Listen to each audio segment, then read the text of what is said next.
Hello विद्यार्थी लोग, हम आपका भूपेन सर फिर आ गया है with my channel ex presidential. हम आज empirical formula and molecular formula के बारे में सीखेंगे। पहले सीखेंगे what is molecular formula, and then सीखेंगे what is empirical formula, and then सीखेंगे what is the relation between molecular and empirical formula, and we also learn about the combustion of hydrocarbon. Hydrocarbon का जब combustion होता है तो उसका balancing कैसे किया जाता है, मोल नंबर का बैलेंसिंग कैसे होता है, ये भी हम लोग इस लेक्चर में सीखेंगे। तो मैं हूँ भूपेन सर और मेरा चैनल का नाम है एक्स प्रेसिडेंशियल। तो आप लोग सब्सक्राइब कर दीजिए, तो तब आपको नया नया मेरा वीडियो मिलते रहेगा।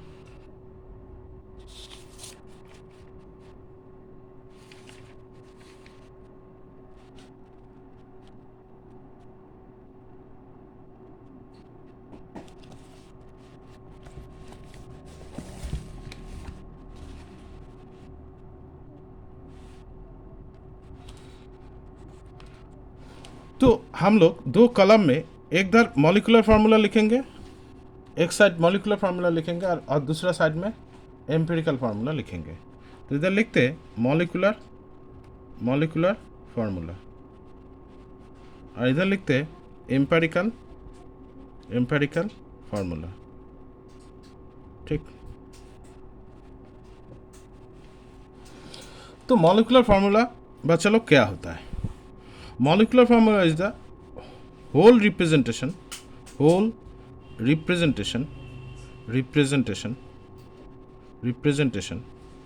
of different molecule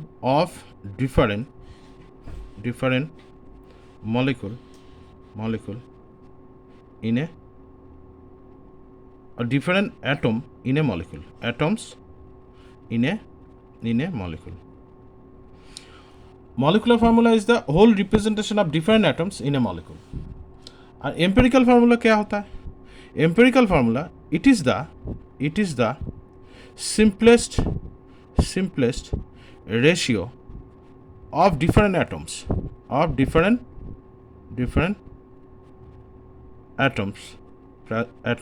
present in a molecule. तो विद्यार्थी लोग, पहले हम लोग एक एग्जांपल लेते हैं। यहाँ पे लिखते हैं molecular formula of glucose. Molecular formula of glucose क्या होता है? ये होता है C6H12 and O6। तो ये जो ग्लूकोज मॉलिक्यूल है, इसमें देखो 6 कार्बन एटम है, 12 हाइड्रोजन एटम है एंड 6 ऑक्सीजन एटम है। Glucose molecule contains 6 carbon atoms, 12 hydrogen atoms and 6 oxygen atoms. If you consider the simplest atomic ratio, मतलब एक कार्बन के साथ कितना हाइड्रोजन और कितना ऑक्सीजन एटम प्रेजेंट है, ये देखना है हमें। So now the simplest atomic ratio of number of atoms. Which atoms are present? Carbon, hydrogen and oxygen. देखो कार्बन एटम कितना है? 6, हाइड्रोजन एटम कितना है? 12, ऑक्सीजन एटम कितना है? 6। तो इसका रेशियो बना, हर किसी को 6 से डिवाइड करो, so then it will be 1:2:1। Therefore, the empirical formula of glucose molecule, empirical formula of glucose molecule is CH2O। देखो एक कार्बन के साथ 2 हाइड्रोजन और 1 ऑक्सीजन प्रेजेंट है। सो इस बार अगर हम लोग C6H12 and O6, ये ग्लूकोज का मॉलिकुलर फार्मूला है, और CH2O, इन दोनों को कंपेयर करेंगे तो क्या मिलेगा? देखो हम लोग लिख सकते हैं C6H12 O6 इज लिख सकते हैं CH2O इंटू होल 6। तो इसीलिए तो लिखा जाता है कि molecular formula is to empirical formula into whole n. N क्या होता है? एन यहाँ पे जैसे 6 है, एन होगा 2, 3, 4, 5, 6। तो इसको हम लोग बोल सकते हैं एन फैक्टर। एन को बोलता है एन फैक्टर। तो for glucose glucose molecule n factor is equal to कितना है, n factor is equal to 6 है, मतलब ग्लूकोज का molecular formula is equal to empirical formula into 6। तो नीचे लिखते हैं फॉर ग्लूकोज ग्लूकोज मॉलिक्यूल हम लोग लिख सकते हैं molecular formula of glucose is equal to empirical formula into whole 6, ये n इज इक्वल टू 6 है। ओके विद्यार्थी लोग, तो ये समझ गया। तो अभी हम देखेंगे कि और कितना मॉलिक्यूल का एम्पेरिकल फार्मूला हम लोग जस्टिफाई कर सकते हैं मॉलिक्यूलर फार्मूला के साथ। तो let us consider the next molecule.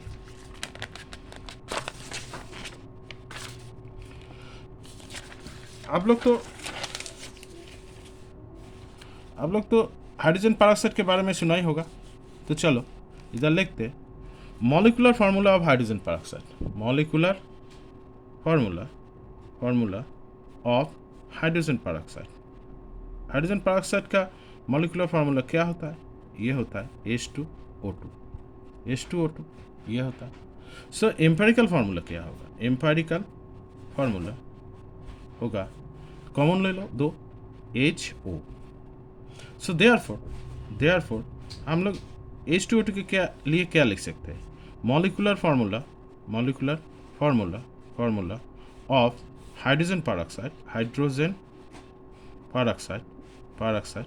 Is equal to empirical formula of hydrogen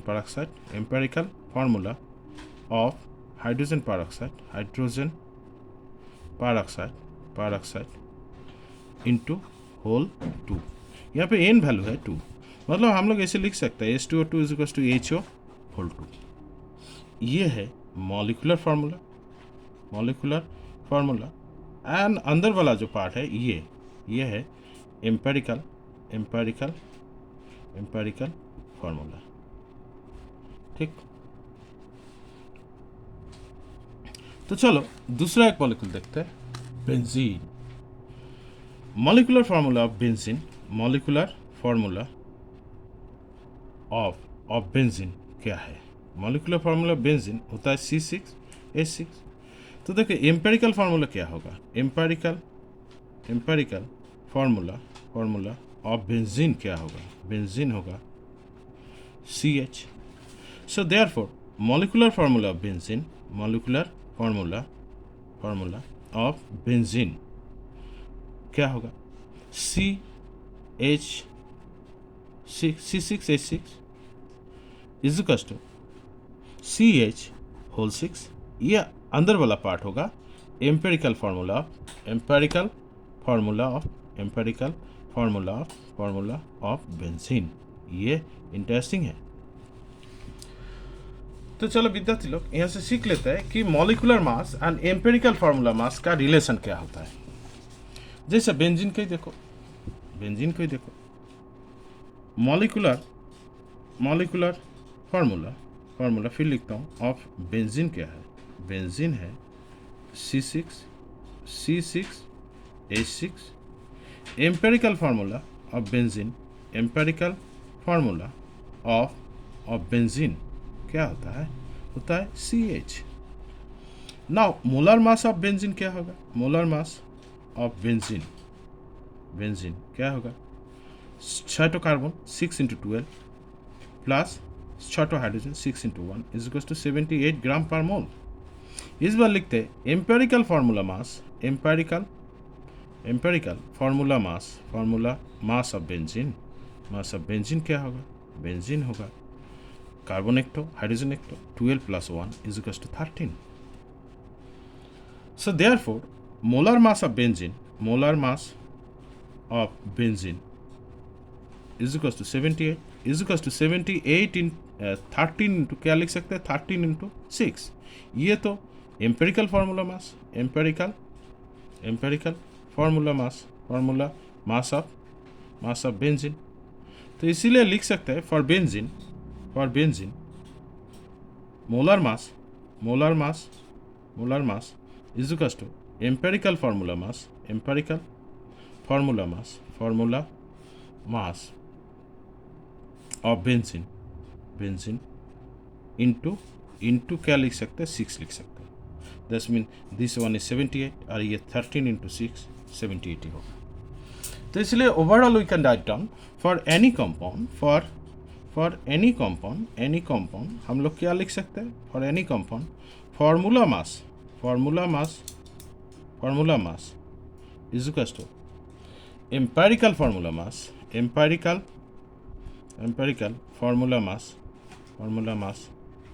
into whole n क्या होता है, एन वही जो फैक्टर है 2 3 4 5 6, 1 तो नहीं हो सकता क्योंकि 1 होगा तो एक ही होगा, तो उसमें एम्पेरिकल फार्मूला आएगा ही नहीं। जिस मॉलिक्यूल में कॉमन फैक्टर नहीं होता उसमें एम्पेरिकल फार्मूला आता ही नहीं। तो ये हो गया बच्चा लोग molecular formula mass and empirical formula मास के रिलेशन। मॉलिक्यूलर फार्मूला मास, इसमें लिखते हैं मॉलिक्यूलर फार्मूला मास और एम्पेरिकल फार्मूला मास के रिलेशन। तो चलो नेक्स्ट हम लोग देखेंगे कि इसमें कुछ एक्सेप्शन होता है। बहुत सारे मॉलिक्यूल का एम्पेरिकल फार्मूला एक साथ मिल जाता है, मतलब एक ही होता है, लेकिन फार्मूला मास अलग होता है। जैसा सम एक्सेप्शन कहाँ होगा, जैसे देखो इधर बेंजीन देखो और इधर एसिटाइलिन देखो। हम लोग जानते हैं एसिटाइलिन का फार्मूला C2H2 और बेंजीन का फार्मूला C6H6, ठीक है। तो यहाँ पे हम लोग को जानना है कि इन दोनों का एम्पेरिकल फार्मूला एक ही होगा लेकिन मॉलिक्यूलर फार्मूला अलग होता है। तो यहाँ पे निकालो empirical formula of benzene, empirical formula of benzene is equal to क्या होगा CH। तो molecular formula of benzene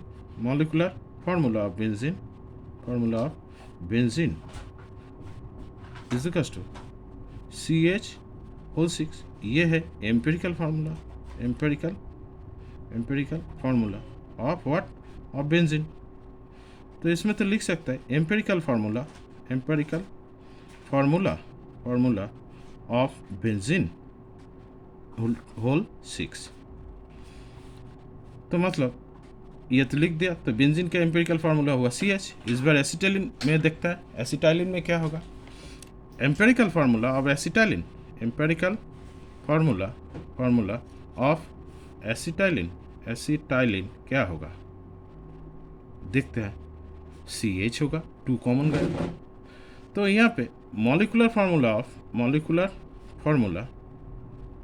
of acetylene क्या होता है, एसिटाइलिन होता है C2H2 is equal to CH whole 2।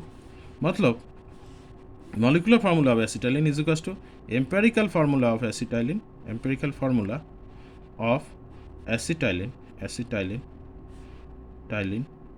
Into whole 2। तो यहाँ पे देखो कॉमन फैक्टर एन फैक्टर होता है 6 और यहाँ पे होता है एन फैक्टर 2।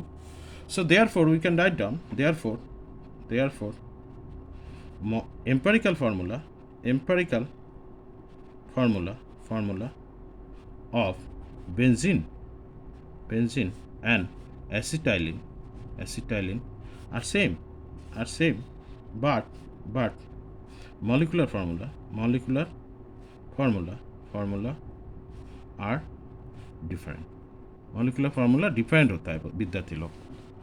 तो कुछ कंपाउंड का एम्पेरिकल फार्मूला एक हो सकता है लेकिन मॉलिक्यूलर फार्मूला डिफरेंट होता है। ये हम लोगों ने देख लिया बेंजीन और एसिटिलीन के यहाँ। इस बार एक क्वेरी आता है कि भाई ये एम्पेरिकल फार्मूला डिटरमाइन कैसे किया जाता है। तो सिंपल सा बात है, डिटर्मिनेशन ऑफ एम्पेरिकल फार्मूला। ध्यान रहे एम्पेरिकल फार्मूला तो simple atomic ratio of different atom present in A compound. तो डिटर्मिनेशन ऑफ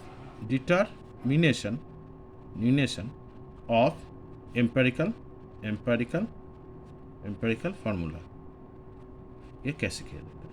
इसमें सिंपल सा होता है, सिंपलेस्ट एटॉमिक रेशियो। मान लो कि सिंपलेस्ट एटम में कौन कौन एटम है, मान लो कि ए एटम है, बी एटम है, सी एटम है। ए एटम का नंबर कितना है बी एटम का नंबर कितना है, सी एटम का नंबर कितना है, ये होगा मास परसेंटेज मास ऑफ ए। जो कंपाउंड देखा हम लोगों ने ए बी सी का, उसमें ए का मास परसेंटेज कितना है वो लिखना है ऊपर, नीचे लिखना है atomic mass of A is to percentage mass of B by atomic mass of क्या लिखना है, B is to percentage mass of C by atomic mass of C. ऐसा करके हमें एम्पिरिकल फार्मूला निकालना है। ये सिंपलेस्ट एटॉमिक रेशियो निकलेगा। जैसे हम एक प्रॉब्लम सॉल्व करते हैं, हाइड्रोकार्बन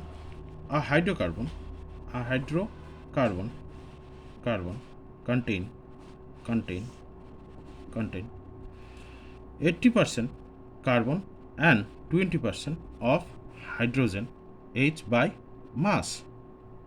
तो इस बार पूछा गया है कि find out the empirical formula of the compound, empirical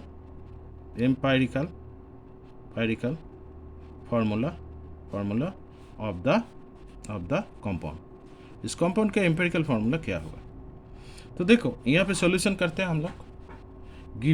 given क्या क्या है, गिवन परसेंटेज सी कितना है 80%, परसेंटेज हाइड्रोजन कितना है 20%, एटॉमिक मास ऑफ सी कितना है 12, atomic mass of hydrogen, atomic mass of H कितना है 1। So therefore simplest atomic ratio क्या होगा बच्चों लोग, होगा C/H। सी का एटम कितना है, हाइड्रोजन का एटम कितना है, तो ये होगा percentage of carbon by atomic mass of C is to mass percent of hydrogen by atomic mass of what, hydrogen. तो ये होता है 80% दिया, नीचे 12 होगा कार्बन का एटॉमिक मास, ये दिया 20%, हाइड्रोजन का एटॉमिक मास 1 होता है। तो देखो बात चलो, ये जो रेशियो है ऊपर काटो 0 2 से काटो 4 होता है, तो ये होता है 4/12 इज टू 1/1। 4 से नीचे काटो 3 होता है, तो ये होता है 1/3 इज टू 1/1। इसको क्रॉस प्रोडक्ट करो, ये होगा 1:3। सो देयरफॉर विद्यार्थी लोग empirical formula of the compound, empirical formula of the compound क्या होगा, कंपाउंड होगा CH3। एक कार्बन के साथ 3 हाइड्रोजन एटम है, एक कार्बन एटम के साथ 3 हाइड्रोजन एटम है, ये होगा CH3। तो ऐसे करके हम लोग एम्पेरिकल फार्मूला आसानी से निकल सकता है। तो इस बार देखेंगे कि एम्पेरिकल फार्मूला तो निकल लिया, तो एक मॉलिक्यूल का टोटल मॉलिक्यूलर फार्मूला क्या होगा भाया एम्पेरिकल फार्मूला भी निकाल लेंगे और मॉलिक्यूलर फार्मूला भी निकाल लेंगे। तो इसीलिए विद्यार्थी लोग इस सब क्वेश्चन में एक हिंट्स दिया जाता है कि मॉलिक्यूल का टोटल मोलर मास क्या होगा। तो अक्सर दिया जाता है कि वेपर डेंसिटी दिया हुआ होता है, तो हम लोग तो जानते हैं कि vapour density 2 is equal to molar mass होता है। तो चलो इसी टाइप का एक क्वेश्चन सॉल्व करते हैं हम लोग। तो फिर लिखते हैं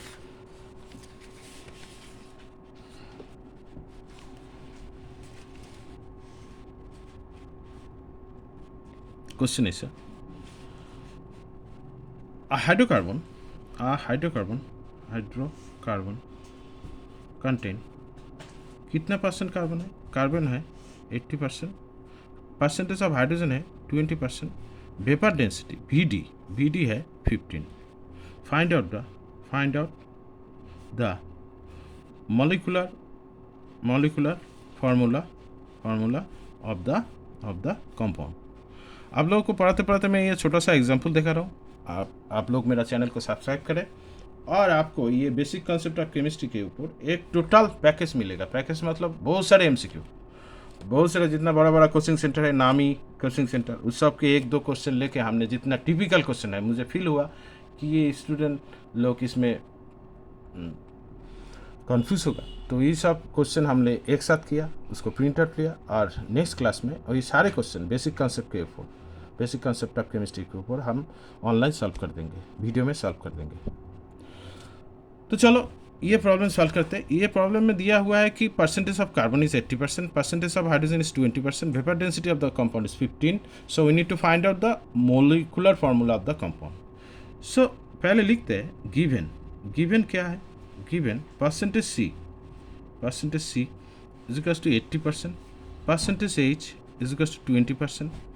एटॉमिक मास ऑफ सी हम लोग तो जानते हैं, एटॉमिक मास ऑफ सी क्या है? 12U। Atomic mass of hydrogen क्या है? 1U। तो इस बार वेपर डेंसिटी क्या है? वेपर डेंसिटी है 15। We know that molar mass is equal to 2 into vapour density. तो 2 इंटू क्या होगा? 15, ये होगा 30 ग्राम पर मोल। देखो ध्यान रहे, मॉलिक्यूल का मोलर मास है 30 ग्राम पर मोल। तो चलो सॉल्व करते हैं। सिंपलेस्ट एटॉमिक रेशियो विद्यार्थी लोग क्या होता है? कार्बन और हाइड्रोजन तो है, तो कार्बन का एटम कितना हाइड्रोजन का एटम के साथ प्रेजेंट है। तो ये निकालने के लिए C/H लिखेंगे, मास परसेंटेज ऑफ सी लिखेंगे, नीचे एटॉमिक मास ऑफ सी कितना होता है? एटॉमिक मास ऑफ सी 12 है, तो नीचे 12 लिखते हैं। मास परसेंटेज ऑफ हाइड्रोजन लिखते हैं, एटॉमिक मास ऑफ हाइड्रोजन कितना है? 1 है, 1 नीचे लिखते हैं। तो ये क्या होगा? ये होगा 80/12 इज टू 20/1। तो ऊपर काटो 4 होता है, तो 4/12 इज टू 1/1 होता है। ऊपर से नीचे काटो 3 होता है, तो ये होता है 1:3/1/1, तो ये होगा 1:3। सो देयरफॉर विद्यार्थी लोग empirical formula of the compound,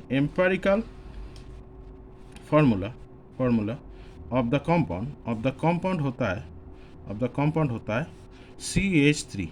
तो चलो कोई बात नहीं, एम्पिरिकल फार्मूला कितना निकला? CH3 निकला। तो हम लोग तो मॉलिक्यूलर फार्मूला जानते नहीं, तो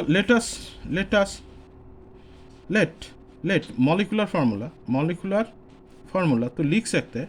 मॉलिक्यूलर फार्मूला लिख सकते हैं, वो n देखे लिख सकते हैं, इस CH3 होल n। मतलब n तो पता नहीं, n क्या होगा? n 2 हो सकता है, 3 हो सकता है, 4 हो सकता है, 5 हो सकता है, 6 ...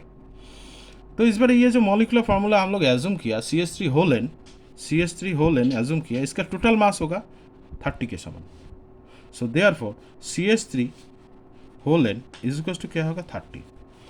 तो विद्यार्थी लोग अंदर इसका कार्बन और हाइड्रोजन का एटॉमिक मास पुट करो, तो होगा 12 + 3 × 1 whole n into n is equal to क्या होगा? 30। तो ये तो होता है 15n इज इक्वल टू 30। तो n क्या निकलेगा? n निकलेगा विद्यार्थी लोग 2। So now the molecular formula क्या होगा? मॉलिक्यूलर फार्मूला n के जगह 2 पुट करो। सो therefore molecular formula of the compound क्या होगा? कंपाउंड होगा CH3 होल 2, मतलब मल्टीप्लाई करो C2H6। ये होता है क्या विद्यार्थी लोग? ये होता है इथेन।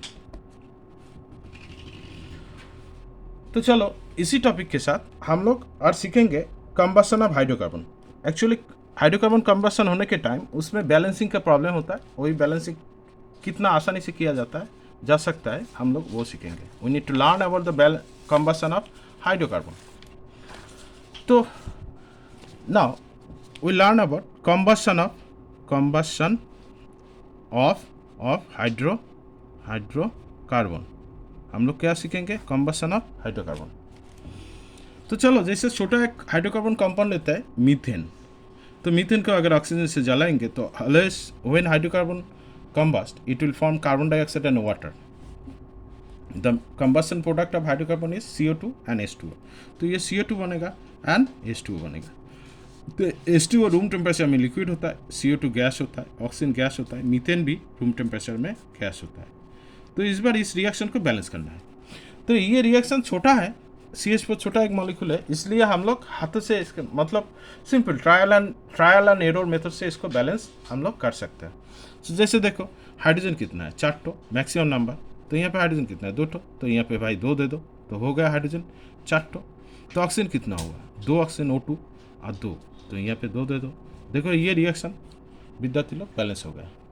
लेकिन अगर इतना बड़ा मॉलिक्यूल लेंगे C4H10 लेंगे, तो तब क्या ऑक्सीजन चाहिए? तब तो हमें बैलेंस करने में परेशानी होगा। तो तब इसीलिए एक फॉर्मूला हम लोग अप्लाई करते हैं। तो इसको तो बैलेंस इजीली नहीं कर सकते ना।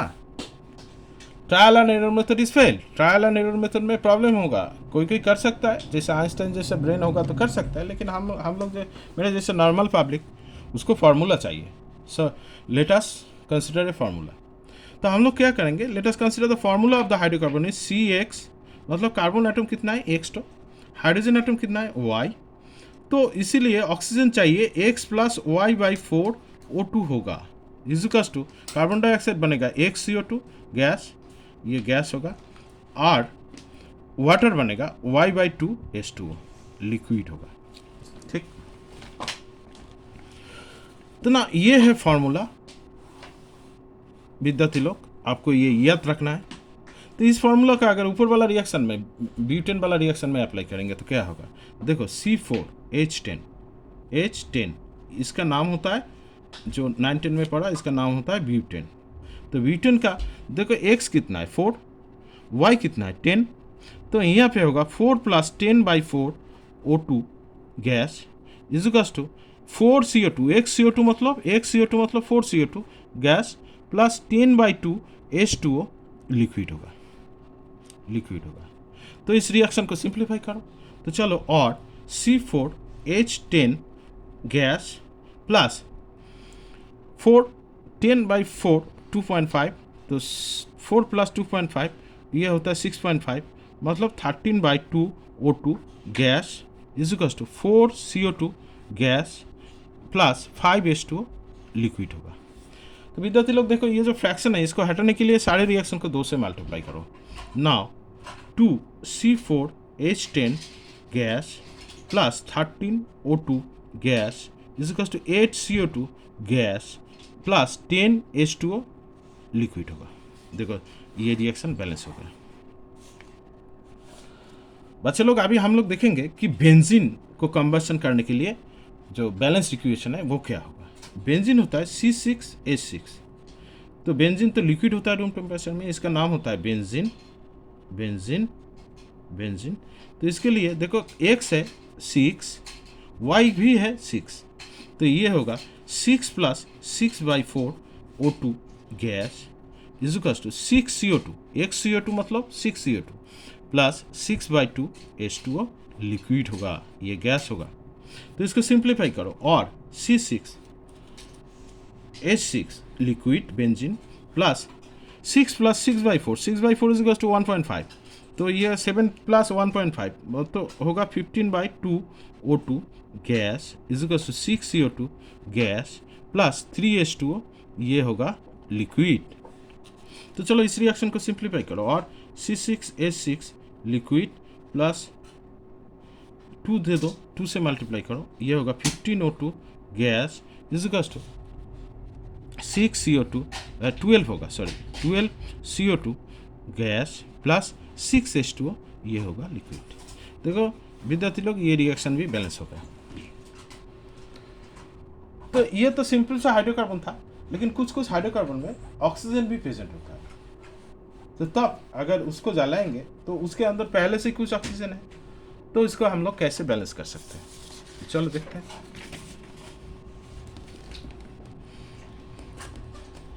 तो पहले ले लेते हैं कि एक हाइड्रोकार्बन का फॉर्मूला CXHY, और उसके साथ कुछ ऑक्सीजन है, Z नंबर का ऑक्सीजन है, Z एटम, कितना एटम ऑक्सीजन है Z।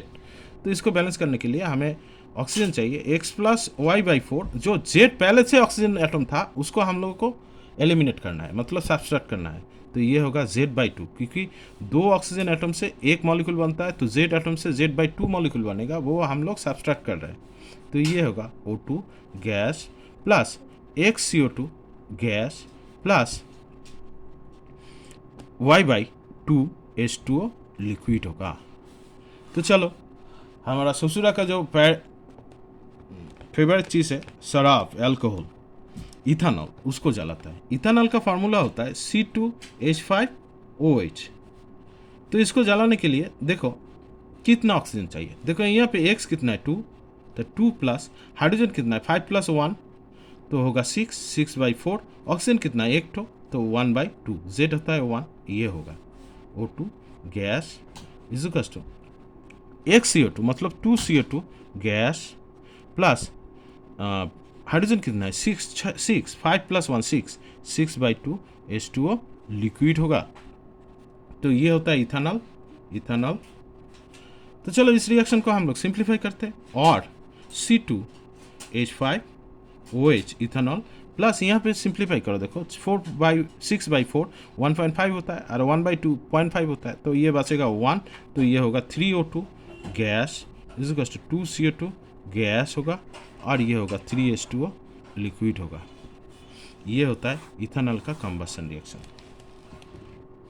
तो चलो बच्चों लोग, हम लोग एक एसिड को जलाता है, एसिड को कंबशन करते हैं।